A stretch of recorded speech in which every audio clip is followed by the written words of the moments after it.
नमस्कार, आपके साथ मैं अदिति त्यागी और मेरे साथ doctor Vikram Singh, former DGP Uttar Pradesh. Sir, बहुत-बहुत स्वागत है। धन्यवाद, आभार। धन्यवाद अदिति जी, बड़ी कृपा की आपने संवाद का अवसर दिया पुनः। मैं हृदय से आभारी हूं। आपको आशीर्वाद। Thank you sir, thank you so much. Sir, आज जो हमारी खबर है जिसमें मैं आपसे बातचीत करना चाहती हूँ, वो खबर है नागपुर में जो हिंसा हुई है। और क्योंकि सर मैं कुछ महीनों पहले नागपुर गई थी जब महाराष्ट्र में इलेक्शन था, तो वहां पे लोग एक बात बड़े गर्व से कहते थे कि हमारे यहाँ एक सर्टेन नंबर ऑफ अलग अलग पॉपुलेशंस हैं और हमारे यहाँ अलग अलग रिलीजन की पॉपुलेशन है और हमारे यहाँ कभी दंगा नहीं होता। लेकिन हमने जो तस्वीरें कल देखी, और आई एम श्योर आपने तो और बारीकी से देखी होंगी, तो मैं आपसे सबसे पहला तो ये जो दंगा करने वाले थे, यानी जो दंगाई हैं, जिन्होंने इतनी बड़ी जिन्होंने पथराव किया है, जिन्होंने पुलिसकर्मियों को जख्मी किया है, जिन्होंने कानून को अपने हाथ में लिया है, बड़ी संख्या में लोगों को डिटेन किया गया है। सबसे पहले इस पूरी तस्वीर को आप कैसे देखते हैं सर? क्योंकि बार-बार ये कहा जा रहा है ये प्री प्लान्ड था।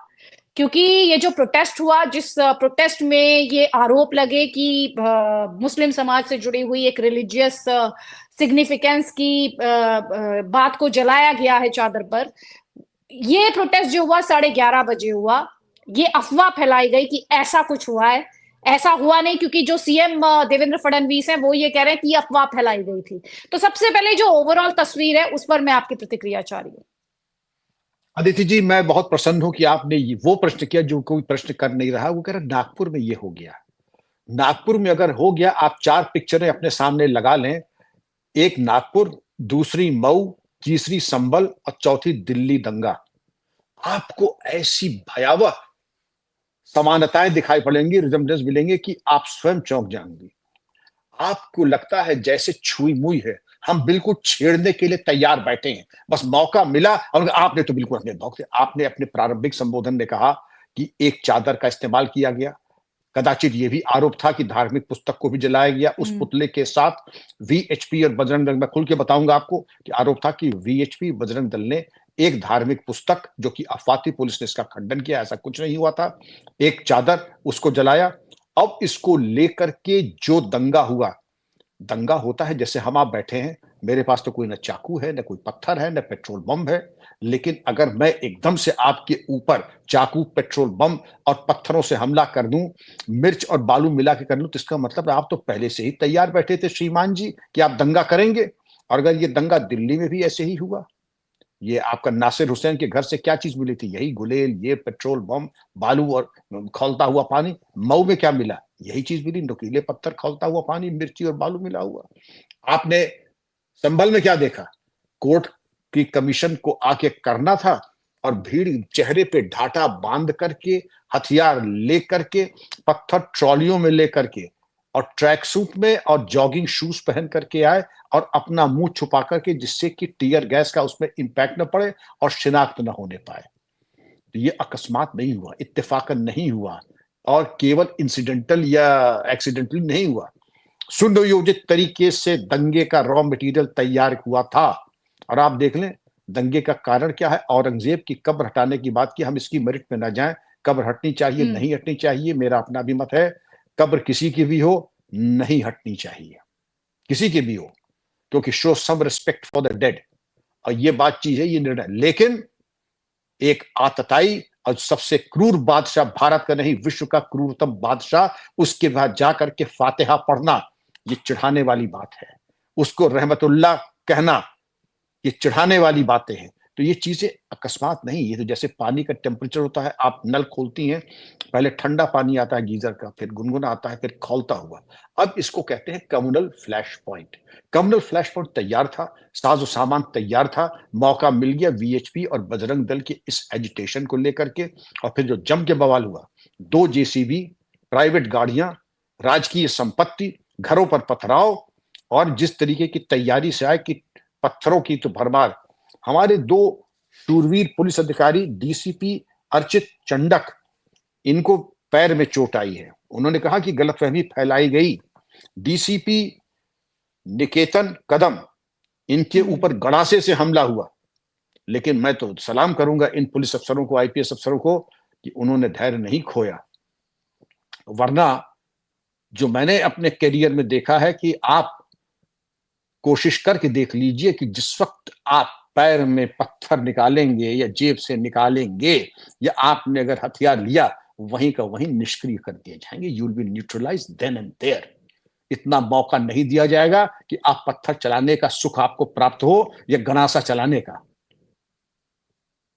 मैं बहुत बड़ी बात नहीं कर रहा हूं। योगी जी ने अबू आजमी को क्या कहा था जब इन्होंने कहा था कि औरंगजेब जो हैं बहुत बड़े वो दानिशमंद थे और क्या क्या थे, तो योगी जी ने यही कहा कि अपने घर में तो अमुक जानवर ही बहुत भौंकता है, जरा अपनी बाहर तो आओ, फिर तुम्हें आटे दाल का भाव मालूम पड़ेगा। हकीकत यह है कि नागपुर और महाराष्ट्र पुलिस ने बहुत दानिशमंदी दिखाई, केवल 55 गिरफ्तारी और अभी तक कोई एनएसए वगैरह नहीं हुआ है। महाराष्ट्र में एक बड़ा अच्छा एक्ट है मकोका। मकोका लगने के बाद जैसे यूपी का गैंगस्टर एक्ट है कि झाड़ू लग जाएगी घर में, झाड़ू लग जाएगी, शायद कूड़ा भी ना बचे, एक एक चीज उखड़ के चली जाती है, चल अचल संपत्ति कुर्क हो जाती है। और ये जितने भी आइडेंटिफाई कर ले, मैं कह रहा हूं 55 के ऊपर मकोका ना गए, जो टॉप आपके 10 रिंग लीडर हैं, ना मान लीजिए सिंगल डिजिट में, बन्ने, बोंधू, कल्लू, फन्ने, पुत्तन और झब्बू, इन सबको आइडेंटिफाई कर लीजिए, इनके घर पे, इनके ससुराल, इनके जहां भी हो। क्योंकि देखिए अगर हम लगाते हैं सीसीटीवी, ये पुलिस का वीडियो, मैं सबके लाभ के लिए बता रहा हूं, उसमें होता है फेशियल रिकग्निशन सॉफ्टवेयर और एआई। मालूम पड़े कि 10,000 की भीड़ है तो वो चुन लेगा कि साहब ये आपके विशेष मित्र हैं, क्योंकि इन्होंने पहले भी आपको सेवा का मौका दिया था। तो जिन्होंने पहले सेवा का मौका दिया, दोबारा सेवा के लिए ललायित है, तो उनको हम पहले ही उनका इलाज करते हैं। तो एआई और फेशियल रिकग्निशन ने बता दिया कि इन 100 को ढूंढिए, उसमें आपने 10 चिन्हित कर लिए और उनका इलाज वहीं का वहीं, फौरी इलाज। अदिति जी, जैसे होते हैं देवता वैसा होता है पूजन। मैं फिर कह रहा हूं, जैसे होते हैं देवता वैसा होता है पूजन। जो बहुत ही बड़े देवता हैं उनके पूजन में विशेष अनुष्ठान होता है, बड़े ही उसमें समय लगता है, बड़ी व्यवस्था की जाती है पूजन सामग्री की। होशियार को इशारा काफी है, और यहां पर भी इनका इलाज अगर एक बार हो जाए, ये भूल जाएंगे पत्थर क्या होता है, पुलिसकर्मी के ऊपर आक्रमण क्या होता है। अब पुलिसकर्मी के ऊपर आक्रमण करना कोई आसान काम नहीं होता है। मैंने जिंदगी भर यही किया है। हम तो चलिए आईपीएस अफसर हैं, हम तो धैर्य कर लेंगे, मेरी उम्र हो गई है, लेकिन मेरे नीचे जो मेरा स्टाफ है, और आप उत्तर प्रदेश की रहने वाली हैं, आपके घर भर से कितने लोग पुलिस में है, वो हमारे सबऑर्डिनेट नहीं है, हमारे अधीनस्थ नहीं है, वो मेरा परिवार है, मेरे पुत्र और पुत्री हैं। तो एक दफा जब पत्थर लगा मुझे, सर से खून निकला, वर्दी पे आया, तो मैंने कहा कोई चुपचाप सब लोग अपने हथियार अपने नीचे कर लो, कोई गोली नहीं चलाएगा, कोई फायर नहीं करेगा, टीयर गैस। तो आप ही के जिले का रहने वाला एक लड़का आया, उसका भी सरनेम आप ही की तरह का, देखो तुम हो मेरे पिता की तरह, तुम बोलो ना बोलो, तुम मुझे कल बर्खास्त कर देना, यही उसके वर्ड्स है, तुम मुझे बर्खास्त देना, आज हम इनको छट्टी का दूध याद दिलाते हैं। तो ज्यादा रॉन्ग नंबर डायल करने की कोशिश ना करें, एक बार रॉन्ग नंबर डायल कर दिए, आप बच गए, बच गए। दोबारा रॉन्ग नंबर डायल करोगे, फिर ऐसा ना हो कि सब इंस्पेक्टर त्यागी की तरह तुम भी निकाल लो राइफल और ऑटोमेटिक पे करके तान दो, फिर को पकड़ करके निश्चित करना पड़ेगा, बेटा मैं तुम्हारी भाव समझ रहा हूं, लेकिन ये सब मत करो। ये तुम अपने लिए, हम सब के लिए एक प्रॉब्लम क्रिएट कर लोगे। अगर तुमने बर्स्ट फायर करके 5-6 गिरा दिए, तो हम सब लोगों के ऊपर बात आ जाएगी। खैर, बात समझ में आ गई। उसको, बच्चे को मैं सलाम करता हूं, उसके जज्बे को, उसके माता पिता को भी प्रणाम करता हूं। लेकिन हम लोग होश पे काम करते हैं, जोश है लेकिन होश के साथ। लेकिन आपने 2 आईपीएस अफसरों को घायल किया, गणासे से किया। किसी दिन किसी पुलिस वाले के सर में आ गया कि आपने हमारे पिता तुल्य के ऊपर आपने गणासे से वार किया। और वही जो उसके जब थे सब इंस्पेक्टर त्यागी का, कि आप मेरे पिता की तरह हो, मुझे बर्खास्त कर देना। लेकिन आज मैं, मेरे बाप का खून ऐसे फालतू नहीं है कि पाकिस्तान से आया कोई बहा ले जाएगा। 55 गिरफ्तारियां हैं, और भी गिरफ्तारियां होंगी। और जिस तरीके से शिंदे जी ने और फडणवीस जी ने कहा कि सुनियोजित सुनियोजित ये एक दंगा था, तो उसके बारे में केवल यही कहना चाहूंगा कि उन्होंने बीएनएस गलत कहा, बीएनएस नहीं, बीएनएसएस, भारतीय नागरिक सुरक्षा संहिता के अंतर्गत धारा 163, जो कि पुरानी सीआरपीसी की धारा 144 थी, उसके अंतर्गत कर्फ्यू लागू किया। कर्फ्यू के साथ साथ इन्होंने जो चीजें देखी कि वहां चिटनिस पार्क से लेके शुक्रवारी तालाब, ये सबसे प्रभावित इलाका था, और हंसपुरी एरिया जो और भी ज्यादा, जो एपी सेंटर था दंगे का, यहां पर कर्फ्यू लगाया। यहां तो यहां मुंबई में भी आप देखिए कि मालवाड़ी, भिंडी बाजार, शिवाजी नगर और एंटॉप हिल में भी पुलिस की ड्यूटी बढ़ा ली गई है। इतना बड़ा दंगा नागपुर में हुआ, फोर्स कितनी लगी? 5 प्लेटून, यानी एक कंपनी 2 प्लेटून पैरामिलिट्री। आप चारों चीजें कंपेयर कर लीजिए, संभल, मऊ, दिल्ली और नागपुर। आपको सिमिलरिटी तो मैंने युद्ध की तैयारी, मुंह पे ढाटा बांधना, पुलिस के ऊपर आक्रमण करना, पुलिस के ऊपर आक्रमण ही करना नहीं, और सुनियोजित तरीके से जैसे हम तैयार बैठे कि मौका दें। अब पाकिस्तान के ऊपर हमारी विजय नहीं, अगर चैंपियंस ट्रॉफी में भारत जीत गया तो क्यों आपत्ति हो रही है? क्यों आपत्ति हो रही है? किस बात के लिए आपत्ति हो रही है? औरंगजेब को रहमतुल्लाह कर रहे हैं तो यहां तो किसी ने कहा नहीं फातिहा तुम पढ़ो जाकर के, औरंगजेब को रहमतुल्लाह तुम कह दो, जिन्होंने हमारे सिखों के पूज्य गुरुओं को रुई में लपेट करके भस्म किया, साहबजादों को दीवार में जिंदा चुनवाया, जिनको हाथियों से रौंदवाया, कड़ा गर्म तेल में उनको तलवाया, भूल गए बड़ी जल्दी, ये रहमतुल्लाह हो गए। और एक चीज, मैंने थोड़ी हिस्ट्री भी पढ़ी है, और आप लोग जो कि इंटरेस्टेड है, एक अमेरिकन ऑथर है लड़की, उसने भी अच्छी किताब लिखी है, नाम याद नहीं आ रहा है, लेकिन सर जदुना सरकार ने 3 वॉल्यूम्स में औरंगजेब लिखी है, वो पढ़ने लायक है किताब। उसने एक एक टॉर्चर के बारे में लिखा है, और ये भी बताया जाता है कि जैसे विशेषज्ञ आते हैं अदिति जी, तो विशेषज्ञ आते हैं भाषा के, पुल बनवाने वाले, आर्किटेक्चर के विशेषज्ञ, और आपने देखा होगा चिकित्सा के विशेषज्ञ। यहाँ विशेषज्ञ मिडिल ईस्ट से जो आते थे वो टॉर्चर के विशेषज्ञ थे, कि आदमी को कैसे पीड़ा पहुंचाई जाए, नाखून कैसे खींचे जाए प्लास से, आंख में कैसे गरम सलाह घुसेड़ी जाए, इन सब चीजों में कि जो आदमी नहीं कुछ बोल रहा है उसको पीड़ा कैसी की, यहां तक ये औरंगजेब का काम था। उसने 2 काम किए, एक फतवाए आलमगीरी लिखी, फतवाए आलमगीरी की जिसने मतलब हदीस के ऊपर कमेंट्री, वो तो घर धर्म की बात है, हम उस पर टिप्पणी नहीं करेंगे, लेकिन जो टॉर्चर एक्सपर्ट्स बुलवाए, जो टॉर्चर एक्सपर्ट्स बुलवाए, ये चीज अत्यंत आपत्तिजनक और किसी व्यक्ति की जहनियत के ऊपर ये प्रतिबिंब है। आप सोच सकती हैं, आप कभी कोशिश कीजिए, आप किसी को, आपके मिजाज में किसी को थप्पड़ मारने की कोशिश, आपका हाथ उठ नहीं सकता है, आपका हाथ उठ नहीं सकता है, थप्पड़ नहीं मार सकती। और यहां कैसे आंख निकाली जाए, और कैसे आप बदन की खाल उतरवा करके, खुरच करके, जैसे शाबा पिक्चर देखें, और कैसे उसमें मिर्चा मल करके कढ़ा में डल दे, जैसे कि आदमी पकौड़ा तलता है, पनीर पकौड़ा तलता है, उस तरीके से आप बच्चों को तलवा दें।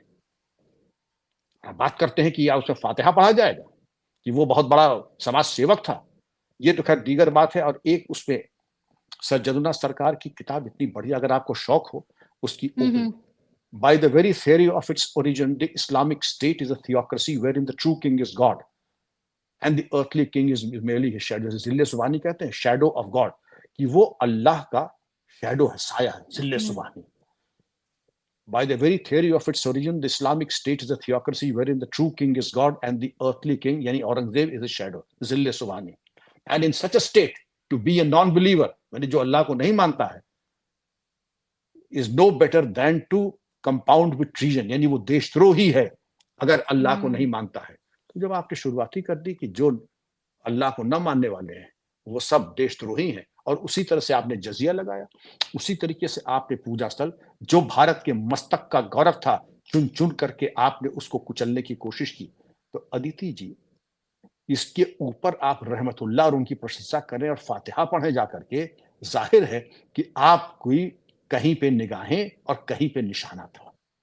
अब हम बात आ जाते हैं वर्तमान पे, जो आपने कहा कि ये तो दंगा हो गया, 55 लोग गिरफ्तार हो गए, इसमें गिरफ्तार होने चाहिए कम से कम 150 आदमी, और 24 घंटे के अंदर इनाम की घोषणा हो जानी चाहिए कि ये चलिए बन्ने भोंदू, कल्लू, पप्पन, गुल्ली, पप्पी, इनके ऊपर 1-1 लाख का इनाम, इनकी फोटो, और जो करेगा उसको 1 लाख का नगद इनाम। जो पकड़ लिए गए हैं, जो शातिर हैं, उनके अंदर मकोका के अंतर्गत कार्रवाई और एनएसए के अंतर्गत कार्रवाई, घर घर की तलाशी, चाहे किसी बिरादरी का हो, अगर दंगे में भाग लिया है तो नाजायज हथियार, उनकी बरामदगी होनी चाहिए। देखिए, इन्होंने सामान्य दंगा नहीं है, 2 जेसीबी में भी आग लगाई है, गाड़ियों में तो जो आग लगाई सो लगाई, जेसीबी में आग लगाना कोई आसान काम नहीं होता है, जेसीबी तक में इन्होंने आग लगाई। इन्होंने 2 डीसीपी रैंक के अफसरों को घायल किया, एक को गणासे से और एक को चुटैल किया, कई पुलिसकर्मी भी घायल हैं इसमें। और आप ये समझते हैं कि साहब इसके बाद आप पुलिस के ऊपर आरोप लगा रहे हैं, प्रशासन के ऊपर आरोप लगा रहे हैं, अब आप ये कह रहे हैं कि साहब एक तरफा कार्रवाई। तो आपको सोचना होगा कि विक्टिम कौन है और एग्रेसर कौन है, एग्रेसर कौन है, एग्रीव्ड कौन है, पीड़ित कौन है और आतताई कौन है, सेब कौन है और चाकू कौन है। तो जाहिर है चाकू के ऊपर ही एक्शन होगा, सेब के ऊपर थोड़ी ही होगा, सेब को तो काट दिया चाकू ने। इसी तरीके से अगर कोई आक्रामक, तमाम वीडियोस आप देख लीजिए, समाचार पत्रों की आप कथन देख लीजिए, जो भी आक्रामक, मैं तो कहूं, जो भी आक्रामक हो उसके ऊपर कार्रवाई करें। और हमेशा अफवाह, आपने जरूरी नहीं समझा कि इसको तस्दीक करने की अफवाह सही है कि गलत है। बस आप छुई हम्म। मुई की तरह बिल्कुल बेकरार बैठे हैं, कैसे अब हम आगजनी कर दें, लूट खसोट कर दें। रामनवमी की जो पूजा की दुकानें थी उनको सबको आपने नेस्तनाबूद कर दिया, भस्म कर दिया। शर्म आनी चाहिए। सर, आपने बहुत सारे बिंदुओं को यहाँ पर छुआ है। मैं जो बिंदु यहाँ पर हाईलाइट करना चाहती हूँ वो बिंदु जुड़ा है कि किस तरह से ये 11:30 बजे सुबह होता है और ये दंगा होता है रात को 8:30 बजे। इस बीच ये पुलिस स्टेशन जाते हैं, ये आपस में डिस्कशन भी कर लेते हैं, ये तमाम चीजें कर लेते हैं। मेरा सवाल ये है कि ऐसे में जब इस तरह के हालात हों तो पुलिस को क्या कोशिश नहीं करनी चाहिए थी, या पुलिस को क्या इस बात की भनक नहीं लग पाई? इतना बड़ी मात्रा में आपके पास पत्थर पहुंच गए, इनके आपसे मतलब ये जो पथराव करने जी जी वाले जी लोग हैं, जी। इनके पास पत्थर पहुंच जाता है, ये पथराव करते हैं। ये सब कैसे मुमकिन है? मतलब मैं तब से ये सोच रही हूँ कि अगर ये बार बार जा रहे थे थाने पर, जो कि क्लेम कर रहे हैं सदुद्दीन ओवैसी, वो तो खैर ये भी क्लेम कर रहे हैं कि ऐसा हुआ है, जबकि पुलिस ने इस बात को कंप्लीटली डिनाई किया है। उन्होंने कहा है कि सिर्फ रूमर पे ये सब कुछ हुआ है, हकीकत में ऐसा नहीं हुआ था।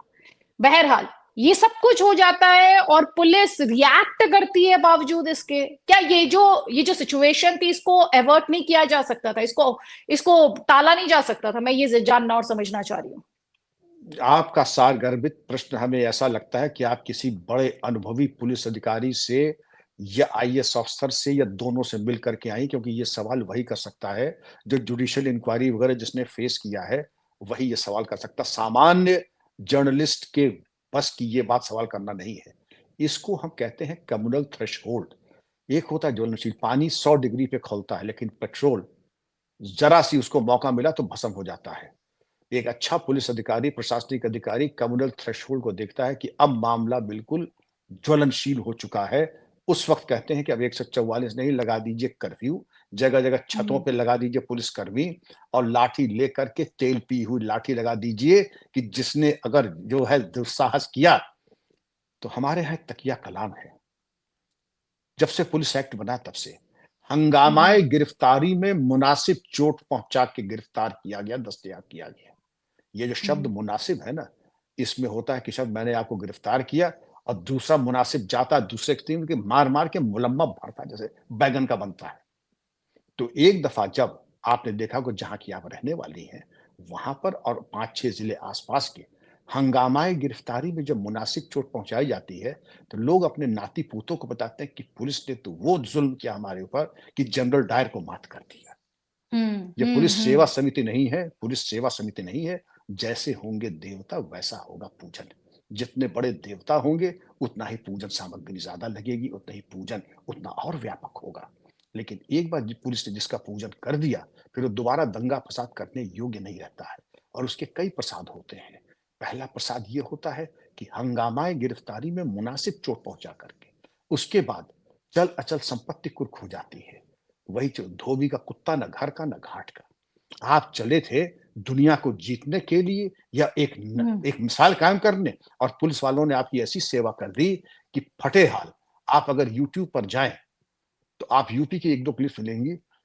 हम्म। चुनाव के प्रारंभिक रुझान आप देखिएगा, चुनाव के प्रारंभिक रुझान।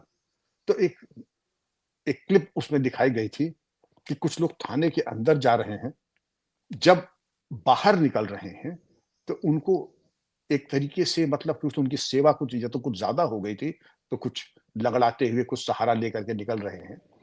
तो पुलिस, मैं नहीं कहता हूं कि थर्ड डिग्री इस्तेमाल करें, कभी ना करें। हम मानवाधिकार का बड़ा सम्मान करते हैं। मानवाधिकार केवल आरोपियों का नहीं, सामान्य जनता और पुलिस का भी होता है। जो डीसीपी के ऊपर चोट लगी है वो भी किसी के पुत्र, पति, भाई हैं। और जिन जनता के लोगों की गाड़ियां जली हैं उनके भी मानवाधिकार हैं। तो सबके मानवाधिकार को समग्र रूप से चिंतन करने के उपरांत समग्र निर्णय जनहित में लिया जाता है। और कानून इजाजत देता है कि हंगामाए गिरफ्तारी में अपनी किसी दूसरे की हिफाजत में हम वांछित न्यूनतम बल प्रयोग करते हैं। तो वांछित और न्यूनतम बल प्रयोग अतिथि जी, और उसके अंतर्गत अगर ठीक से दवा एडमिनिस्टर की जाती है, न ज्यादा न कम, ऑप्टिमम, न मिनिमम न मैक्सिमम, केवल ऑप्टिमम, तो उस दवा का बड़ा स्थायी उसका प्रभाव होता है। और इसके दूरगामी सकारात्मक परिणाम सबको देखने को मिलते हैं, समाज को भी, देश को भी, पीड़ित को भी। और उसके फिर हम्म। माता-पिता आके धन्यवाद देते पुलिस वालों को कि आपने हम्म। ये हमारे वंशलोचन, कुल कलंक का ऐसा इलाज किया कि आज तक ठीक हो गया। अभी ये गलत सोहबत की तरफ जाना छोड़ दें, अब ये देखता भी नहीं है। तो मैं इसको इस तरीके से देखता हूँ कि अच्छा पुलिस अधिकारी है जो हवा का रुख, कम्युनल फ्लैश पॉइंट देख ले, और जिस चीज की जब जाऊं जिसकी दवा हो, क्योंकि मैं कई बार कह चुका हूं आप लोगों से कि दवा लाल दवा से शुरू होती है, होम्योपैथी की मीठी गोली से भी होती है, च्यवनप्राश से भी होती है, और फिर जाती है बाईपास सर्जरी तक। तो जैसा मरीज है हम्म। वैसा उसका इलाज हो जाना चाहिए। आप वेट करें कि जब आगजनी हो जाए, धुएं उठने लगे, पत्थर चलने लगे, तब आपका जो है स्टेथोस्कोप बाहर आए, तब आपकी राइफल बाहर आए ना। मैंने पहले कहा, जिस वक्त किसी का हाथ जेब में जा रहा है, चाहे कट्टा निकालने के लिए या पत्थर निकालने के लिए, वहीं पर वहीं निष्क्रिय हो जाना चाहिए। और सबसे आगे जो शहीद आजम बनने की कोशिश कर रहे हैं, उनका इलाज होना चाहिए। मैं फिर कहूंगा, बिना इस भेदभाव किए, दंगाई दंगाई है, किसी की बिरादरी का हो, किसी जात का हो। सर एक सवाल था मेरा, मैं जस्ट क्यूरियस हूँ, please don't take me otherwise. ये मैंने दरअसल देखा है जम्मू कश्मीर में, और मुझे लगता है काफी इफेक्टिव रहा है। मुझे पता है इसके लिए सरकार को बड़ा क्रिटिसिज्म का सामना करना पड़ा है, पर मुझे लगता है कि निर्दोष लोग मारे जाएं उससे बेहतर है आप इस कदम को उठा ले। तो वहां पे मैंने देखा है कि कैसे वो इंटरनेट सस्पेंड कर देते हैं ताकि इंफॉर्मेशन ट्रैवल ही ना कर पाए, ताकि लोगों को कॉल्स ही ना जा पाए, ताकि लोग जिस तरीके से ये प्लानिंग की गई होगी, जाहिर तौर पर उसमें फोन का एक बहुत बड़ा रोल है, इसे कोई डिनाई नहीं कर सकता, जिस तरह से इंफॉर्मेशन का प्रचार प्रसार हुआ। तो क्या उस तरह के ऑप्शंस को यहाँ पर एक्सरसाइज नहीं किया जा सकता? फिर मैं कहूंगा, लगता है आपने ब्रीफिंग ली है आने से पहले। इसको कहते हैं इंटरनेट के जरिए flash mobs and crowd funding. Internet के जरिए इतना पावरफुल टूल है। फ्लैश मॉब्स पहले तो इकट्ठा नहीं होते थे, अब एकदम से मतलब होता है कि आसमान से उतर गए 10,000 आदमी। इनको कहते हैं फ्लैश मॉब्स। क्राउड फंडिंग, इनके पत्थर, इनके तेजाब, इनके जो है कहां से आते हैं? क्राउड फंडिंग से आते हैं। आखिर शाहीन बाग में 120 करोड़ आए तो कहां से? पीएफआई ने। और पीएफआई के फुटप्रिंट यहां पे भी दिखाई पड़ रहे हैं, नागपुर में, संभल में भी, मऊ में भी, और दिल्ली में तो इकट्ठे ही थे। अब आप यहां पे आ जाए कि अगर इंटरनेट आप बंद कर देंगी तो फ्लैश मॉब्स, क्राउड फंडिंग बंद हो जाएगा। और इस पे भी जब आप कहती हैं कि यहां पर अफवाह फैलाई गई, तो अफवाह का निराकरण वहीं नेस्तनाबूद हो जाते, वहीं पे समाप्त हो जाता। बहुत अच्छा सुझाव। मैं उम्मीद करता हूं कि आपका शो जब वायरल होगा तो मैं जरूर भेजूंगा महाराष्ट्र के पुलिस ऑफिसर्स को कि आप देखिए और नसीहत लीजिए, लेसन ड्रॉन लीजिए, क्योंकि अदिति जी का फर्स्ट हैंड एक्सपीरियंस है कश्मीर का। अरे sir you are so kind to me, लेकिन मैं कुल मिला के जो मैंने देखा सुना है और आप जैसे लोगों से सीखा है वही सिर्फ उसे एज अ सिविलियन मैं उसे हमेशा देखने समझने की कोशिश करती हूँ। फौज में थोड़ा सा इंटरेस्ट है, फौजी घर पे भी है, पुलिस में लोग घर पे हैं, जिसका जिक्र अभी थोड़ी देर पहले आपने किया, तो वो सारी चीजें हैं। लेकिन ये जो राजनीति हुई सर, ये मेरा आखिरी क्वेश्चन है, मुझे पता है आपको जाना है। ये जो राजनीति हुई है, असदुद्दीन ओवैसी जैसे नेता, जैसे आज मैंने पोस्ट भी किया है कि एक तरफ देवेंद्र फडणवीस महाराष्ट्र के मुख्यमंत्री हैं जिनके पास होम मिनिस्ट्री है, गृह मंत्रालय उनके पास है, वो ये कहते हैं कि एक अफवाह की वजह से ये सब कुछ हुआ है। फिर ओवैसी जैसे नेता आते हैं और वो ये कहते हैं कि ऐसा किया गया है, ऐसा हुआ है। तो एक तरफ सीएम है जिसकी पूरी जिम्मेदारी है, जो कि कह रहे हैं कि अफवाह से हुआ, यहां ये एक और तरीके की अफवाह फैला रहे हैं। ना तो इनके पास एजेंसी है, ना इनके पास पुलिस वाले हैं, इनका एजेंडा क्या है वो भी किसी से छिपा नहीं है। लेकिन ये राजनीति, इसका इलाज क्या है, मैं ये जानना समझना चाह रही, क्योंकि राजनीतिक शय तो यही देते हैं ना, हर चीज इनकी नजर में एंटी कॉन्स्टिट्यूशनल है, भारत का संविधान खतरे में है, भारत के आईन को खतरे में डाला जाता है। तो इसकी दवा क्या है? इसकी दवा है पुलिस के पास? बिल्कुल दवा है पुलिस के पास। ऐसा कोई मर्ज नहीं जिसका इलाज पुलिस के पास नहीं है। एक दफा सेवा का मौका तो दें। आइन अगर जीत गए तो ईवीएम अच्छी, हार गए तो ईवीएम डॉक्टर्ड। इसी तरह जब कभी डकैती डालने जाते हैं तो आइन लेके चलते हैं, जेब में रख के चलते, भले ही वो हम्म। आइन में कुछ लिखा ना हो अंदर। दिल्ली दंगे में भी आइन की बात कर रहे थे, हमेशा संविधान खतरे में है। अरे तुम्हारे 7 पुश्त आ जाए, क्या 70 पुश्त आ जाए, आइन न खतरे में था, न है, न होगा। और इस तरीके के लोग जो बताते हैं, और जिनका आपने हजरत नाम लिया हैदराबाद वालों का, पहले ही कौन से नए नए कीर्तिमान शराफत के उन्होंने स्थापित किए हैं। फातिहा तुम पढ़ो, रहमत उल्लाह तुम कहो, और तुमने तो चढ़ाने के जो उपक्रम किया था। और इनकी सारी राजनीति आती ही संकीर्णता से, सांप्रदायिकता से है। एक सवाल और, हम जिस ओहदे पर बैठे हैं, संवैधानिक ओहदे पे अगर हम बैठे हैं, हमें कुछ कहना नहीं, कुछ करके दिखाना चाहिए।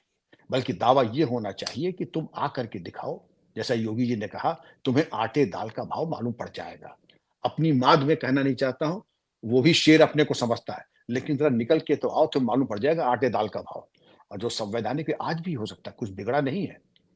24 घंटे में अगर इनके घर पे बुलडोज़र या इनकी कार्रवाई ऐसी हो जाए और जैसे निर्वाचन के शुरुआती रुझान अगर 8-10 थानों में हो जाएँ, मकोका 10-20 पे लग जाए, आप मान के चलिए जैसे लोग पहले दावा कर रहे थे, यहाँ ना दंगा हुआ है और आगे भी नहीं होगा।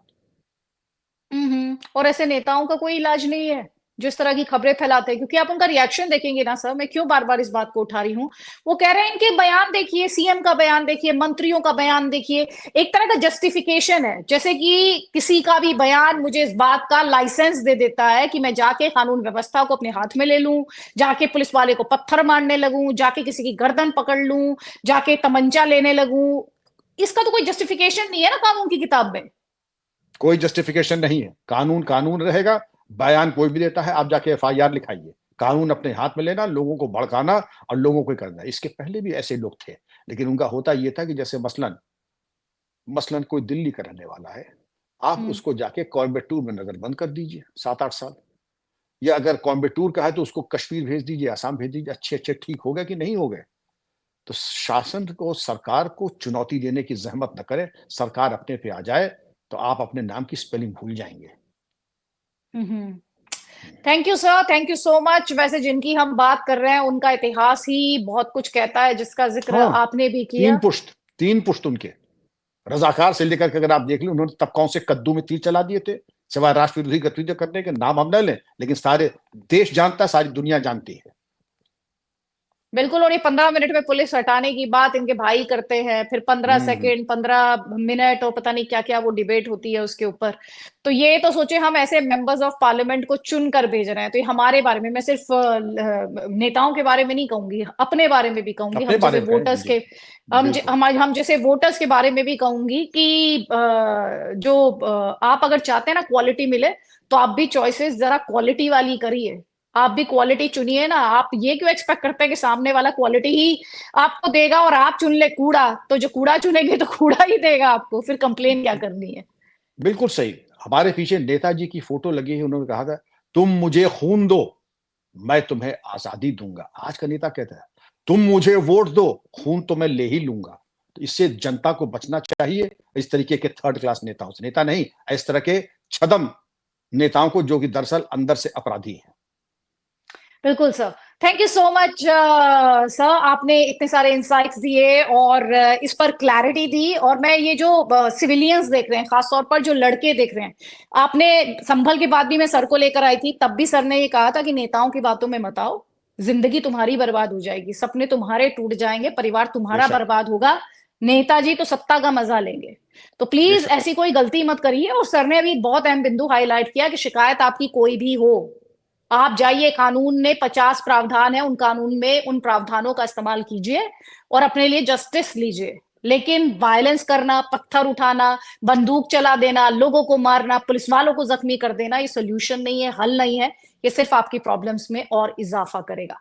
बहुत बहुत धन्यवाद sir, thank you so much, नमस्कार। थैंक यू, नमस्कार, जय हिंद।